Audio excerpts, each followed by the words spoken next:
Je vais aller très vite, on a été très enseigné. Je vais partir sur la base de la parole. Ensuite, je vais entrer dans le ministère. Ça sera wonderful. Dis amen bien. Apocalypse 3, verset 16 dit tout simplement ainsi, parce que tu es tiède et que tu n'es ni froid ni bouillant, je te vomirai de ma bouche.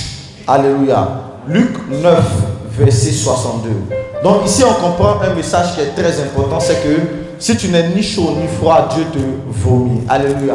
Comprenez avec moi qu'il y a des principes qui marchent avec l'excellence. Et si tu n'exécutes pas ces principes, tu risques de ne pas voir la gloire de Dieu dans ta vie. Alléluia. Aujourd'hui, le Saint-Esprit veut parler à plusieurs personnes et le Saint-Esprit veut dire à quelqu'un qui m'entend qu'à un moment donné de ta vie, il faut que tu puisses travailler sur ta marche avec Jésus-Christ. Et mon thème que je vais partager en quelques minutes, c'est tout simplement une marche avec Christ, une marche excellente. Alléluia. Écoutez, le premier commandement, il dit tu aimeras ton Dieu de tout ton cœur, de toute ton âme. Donc toute chose excellente commence par quoi? Par l'amour. Si tu n'as pas l'amour de ce que tu veux faire, tu vas voir que tu vas t'arrêter. Je veux dire à quelqu'un, c'est que ton problème, c'est qu'à un moment donné, c'est que tu n'as pas aimé ce que tu faisais. À un moment donné, tu n'as pas aimé Dieu véritablement. Parce que tout amour découle de l'amour que nous avons pour Dieu d'abord. Comment est-ce que tu aimes Dieu? C'est ainsi qu'on te dira, voici comment est-ce que tu aimeras ton conjoint. Je veux dire à quelqu'un qui m'écoute aujourd'hui, c'est qu'à un moment donné, il faut qu'on puisse travailler sur notre amour pour Dieu. C'est ainsi que vous allez voir que notre marche avec Dieu sera extraordinaire. La Bible dit, ce n'est ni la mort, ni la jeune fille, ni le jeune homme, ni l'argent, ni les richesses de ce monde qui devra nous emporter. Tout simplement parce que notre objectif est porté sur l'essentiel. L'essentiel de notre vie doit être Jésus, le Christ ressuscité d'entre les morts. Celui qui est lui-même la preuve de l'amour sincère, de l'amour irréprochable, de l'amour vrai, de l'amour particulier, un amour qui n'a pas de limite, un amour qui ne s'est pas arrêté devant la croix, un amour qui a supporté la croix, un amour qui a supporté les asticots, un amour qui a supporté les douleurs, un amour qui a supporté les transgressions, un amour fraternel, un amour agapé, un amour qui n'est pas charnel, un amour qui est saint-sanctifié, un amour pur, un amour du maître, un amour du créateur, un amour du bon berger, un amour du père, un amour du guérisseur, un amour de Rapha, un amour de Jéhovah Shalom, le Dieu de paix, un amour de Jéhovah Jireh, un amour de Jéhovah Nissi, Dieu notre bannière, un amour de Dieu exceptionnel, Dieu exceptionnel, Dieu vrai, Dieu fort, Dieu puissant. Son amour n'a pas de limite. Et quand il nous donne cet amour, c'est parce qu'en retour, il faut qu'on lui montre que nous l'aimons malgré tout ce que nous traversons. Malgré ce que tu vis, malgré ce que tu sens, malgré ta douleur, malgré ta blessure. Si tu veux un moi excellent, il faut que tu puisses aimer Dieu, lui montrer que tu l'aimes par tes œuvres, par tes actions, par tes pensées. Et c'est là que les choses excellentes commencent. Les choses excellentes commencent lorsqu'on aime celui qui est l'excellent. La Bible dit qu'il nous a créés à son image. Nous sommes à l'image de Dieu, du Dieu très haut, du Dieu invisible, mais qui se fait chair pour toi et moi. Et si nous sommes à son image, imaginez donc, il veut aussi qu'on comprenne que l'image de Dieu, c'est la perfection. L'image de Dieu, c'est la sainteté. L'image de Dieu, c'est la sanctification. L'image de Dieu, c'est l'amour. L'image de Dieu, ce n'est pas la haine. L'image de Dieu, c'est l'amour du prochain. Comment prétendre que aimer Dieu, mais détester sa soeur, détester son frère, détester son entourage. L'image de Dieu, c'est tout simplement la chose qui incarne Dieu, l'amour. Alléluia. Tu es à l'église, tu ne parles pas avec ton frère, tu ne parles pas avec ta soeur. Et quand ton frère cherche le message, tu ne parles même que les autres. Pourtant, tu ne parles pas avec tes soeurs. Il dit, avant de faire ton offrande, va te réconcilier et viens déposer l'offrande. Alléluia. Quand tu aimes Dieu, à un certain moment donné, il y a des choses que tu ne changes plus. Il y a des blessures qui ne sont plus des blessures. Il y a des plaies qui disparaissent seules. Il y a des douleurs qui n'existent plus. Il y a des trahisons qui finissent par être de la pitié, de la compassion. Tu commences à avoir compassion pour tes ennemis, pour tes agresseurs, pour tes persécuteurs. Comment est-ce que quelqu'un qui est en train d'être lapidé, comme Étienne, dit Seigneur, ne les tiens pas rigueur. Comment est-ce que quelqu'un qui est en train d'être blessé comme Jésus, dit Seigneur, ils ne savent pas ce qu'ils font. C'est eux qui ne savent pas ce qu'ils font. Ceux qui vous font du mal, ceux qui vous blessent, vous savez que vous avez choisi l'amour. Vous savez que vous avez choisi le Créateur.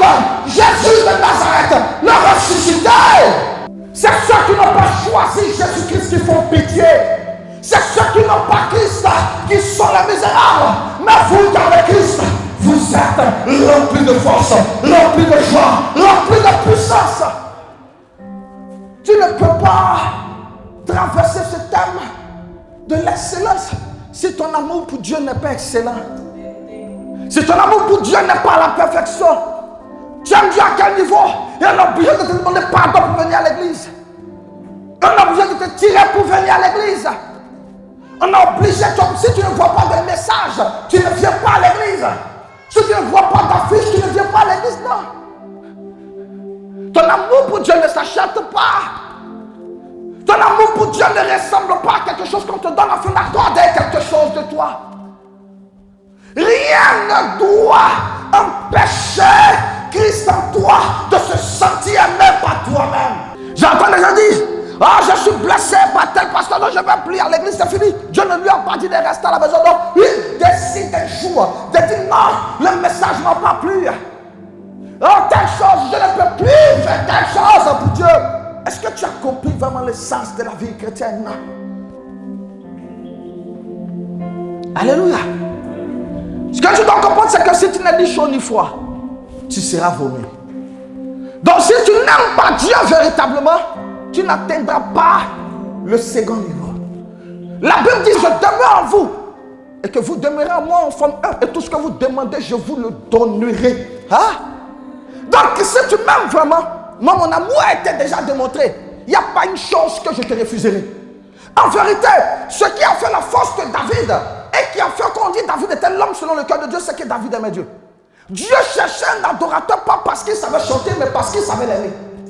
En vérité, ce que Dieu veut des gens qui vont montrer qu'il aime malgré tout. Je vous assure, combien de fois s'il pleut ici, nous allons descendre dans l'eau, accompagner nos enfants à l'école parce qu'ils doivent composer pour revenir. Mais combien de fois s'il pleut, nous n'allons pas venir à l'église parce qu'il pleut. Dieu m'amène bien pour qu'on appuie sur l'accélérateur. Ton amour était testé par la pluie. Ton amour était testé par le soleil. Ton amour était testé par la rupture de Bakar. Ton amour était testé par les transports communs. Ton amour était testé par plusieurs choses. Ton amour était testé par plusieurs choses. Est-ce que tu as passé le test positif? C'est là que l'excellence commence. Si tu aimes Dieu, il ne te refusera rien. Dis amen bien. Ce qui est important pour Dieu, c'est des gens qui l'aiment. De tout leur cœur. Il dit, si tu m'aimes de tout mon cœur, de tout mon âme, de toutes tes pensées. Il n'a pas dit d'une partie, parce que rien ne doit prendre la place. Il dit, nul ne peut servir de maître. Il va aimer l'autre, il va détester l'autre. Personne ne peut prétendre être au fond de Dieu. Et puis discuter, et puis aimer les marabouts, aimer les féticheurs, et puis les contents, il vient à l'église. Et il veut partager ça à sa voisine, à l'autre fidèle. Il y a combien de marabouts là, il est puissant. Et aujourd'hui, l'église est l'endroit où on discute de ce genre de choses. On ne parle plus du ressuscité, on ne parle plus de la résurrection, on ne parle plus de Jésus, on ne parle plus de sa puissance. On a devenu des chrétiens impatients, trop pressés de voir la gloire. Pourtant, on n'est pas pressé de l'adorer, on n'est pas pressé de l'élever, on n'est pas pressé de le chanter, mais on est pressé d'être béni. Dieu veut des gens qui sont pressés d'élever Dieu sur son trône. Des gens qui courent et qui se bousculent et qui disent il faut que le maître soit adoré le jour du sabbat. Alléluia. Quand tu parviens à ça, il n'y a pas une voiture qui te refusera. Il n'y a pas une dimension qui te refusera. Tu es obligé d'exaucer à quelqu'un qui t'aime, de lui donner tout ce que son cœur désire. Souvenez-vous de ce psaume qui dit il fait de l'éternel ta délice. Il te donnera ce que ton cœur désire. Adore Dieu malgré tout. Il te donnera ce que ton cœur désire. Chante ses louanges et ses cantiques. Il te donnera ce que ton cœur désire. Acclame le matin et le soir. Il te donnera ce que ton cœur désire. Marche sur le soleil. Va prêcher l'évangile. Il te donnera ce que son cœur désire. Acclame-le. Et il te donnera tout ce que ton cœur désire. Malgré, en dépit de tout, en dépit des injures, en dépit des persécutions. Dis à Dieu le maître. Va en Irak, va en Iran, va au Sénégal, au Soudan, et prêche l'évangile contre la pile. Il te donnera ce que ton cœur désire. Le jour où je suis tombé sur ce verset, que j'ai compris autrement. En d'autres termes, Dieu ne peut pas nous refuser quelque chose tant que la chose est bibliquement démontrée dans la parole. Il peut te refuser la femme de quelqu'un parce que ce n'est pas ce qu'il dit. Il peut te refuser tout simplement de tuer quelqu'un parce que ça ne fait pas partie de ses principes. Mais il ne te refusera pas la voiture que tu veux. Il ne te refusera pas le mariage que tu désires pendant que tu es célibataire. Il ne te refusera pas la paix que tu veux. Il ne te refusera pas l'argent que tu veux. Rien ne te sera refusé.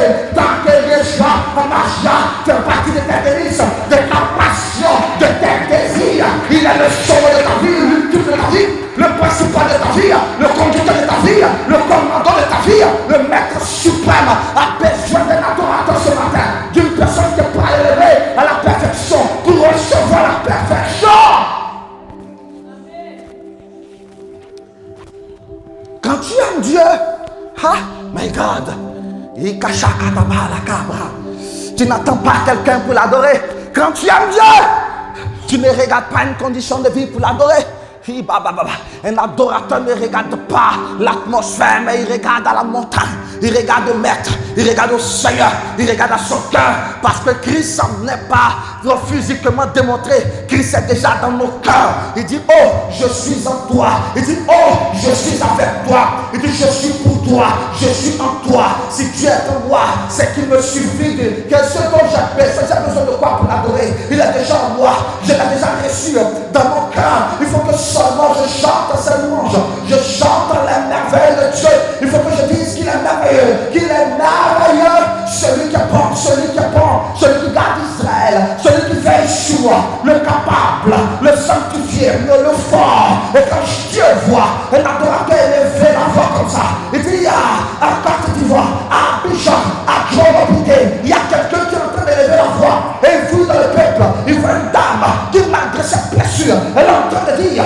Yeshua Mashiach, oh Jéhovah, Jéhovah Nissi, toi seul tu portes tout le nom, parce que tu es le maître de l'univers. Le diable n'a pas pu te concurrencer. Tu es le merveilleux, tu es le merveilleux. Dieu m'a dit aux anges, exaucez-la, parce qu'elle n'a pas regardé en ce qu'elle vit, parce qu'elle m'adore en esprit en vérité. Elle m'adore malgré tout, elle m'adore pour l'amour qu'elle ressent. Elle ne m'adore pas pour ce qu'elle a, mais elle m'adore pour ce que je suis. Le maître de l'univers a personne de ton adorateur. Dis-moi un amen bien.